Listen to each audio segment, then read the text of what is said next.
There's a kind of strength that doesn't shout. It doesn't lift weights. It doesn't brag. It doesn't need followers. It walks alone. And that's what makes it terrifying. It doesn't crack under pressure. It doesn't beg for understanding. It doesn't even need to win, because it already has.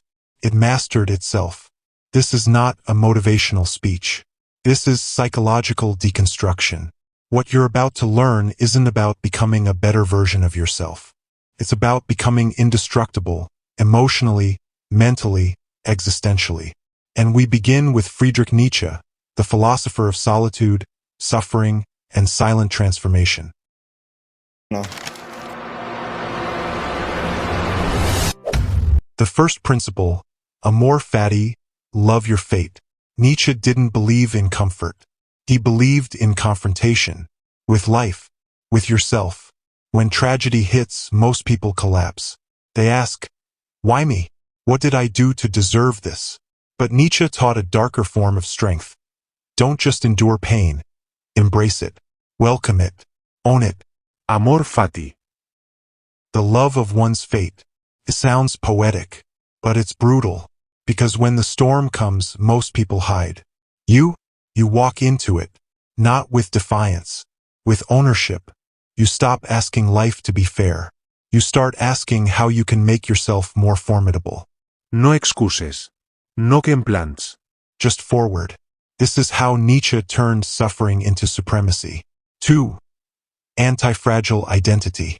Who are you when the world strips away your roles? Your job? Your relationships? Your status? Most people fall apart because they built themselves on validation. But Nietzsche believed that identity should be forged in isolation, in pain, in silence, in darkness. The Übermensch, the superior being, doesn't wait for recognition. He creates meaning. He doesn't ask, who will accept me? He asks, what can I become without limits?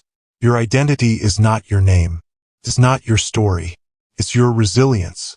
When life burns your past to the ground, Nietzsche would ask, will you rise with ash still in your hands? Or will you vanish with the smoke? 3. The art of withholding. In a world obsessed with oversharing, Nietzsche practiced silence, not absence, authority. He understood that power grows in restraint, that the more you say, the more they can read you, predict you, control you. So you learn the art of withholding, of being unreadable. You don't give them your pain. You don't give them your plans. You give them stillness, composure, presence. People will try to provoke you, dissect you, define you. Let them try, and watch them fail, because your silence isn't emptiness.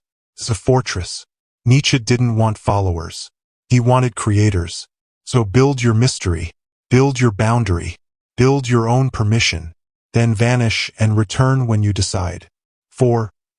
Nietzsche's rebellion against the herd. Modern society teaches conformity. Smile more, apologize more, care what others think. Nietzsche called this slave morality.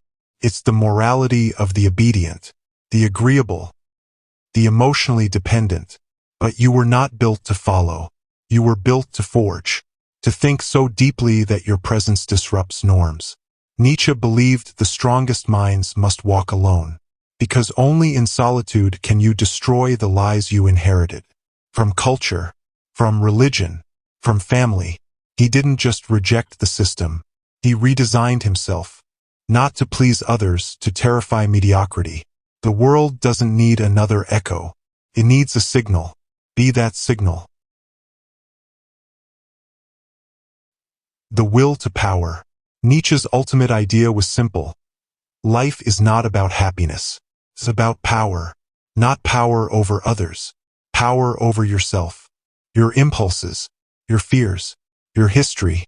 Most people are ruled by their past, their guilt, their trauma. But when you develop Nietzsche's mindset, you flip the script. Pain becomes data. Rejection becomes redirection. You no longer ask, how do I avoid suffering? You ask, how do I use it? You realize, the person who can suffer voluntarily has more power than the one who avoids discomfort. Because suffering is currency. And you're wealthy. You don't need applause.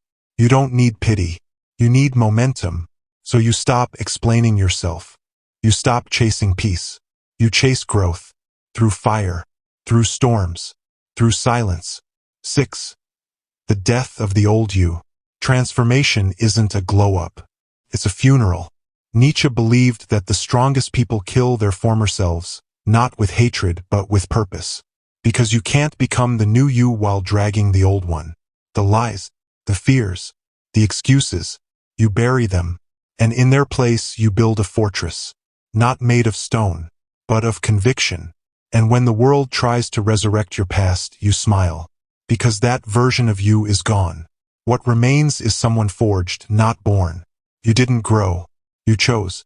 You designed your mind to survive what others couldn't. And that choice, that silent decision, becomes your revolution. 7. The final weapon, detachment.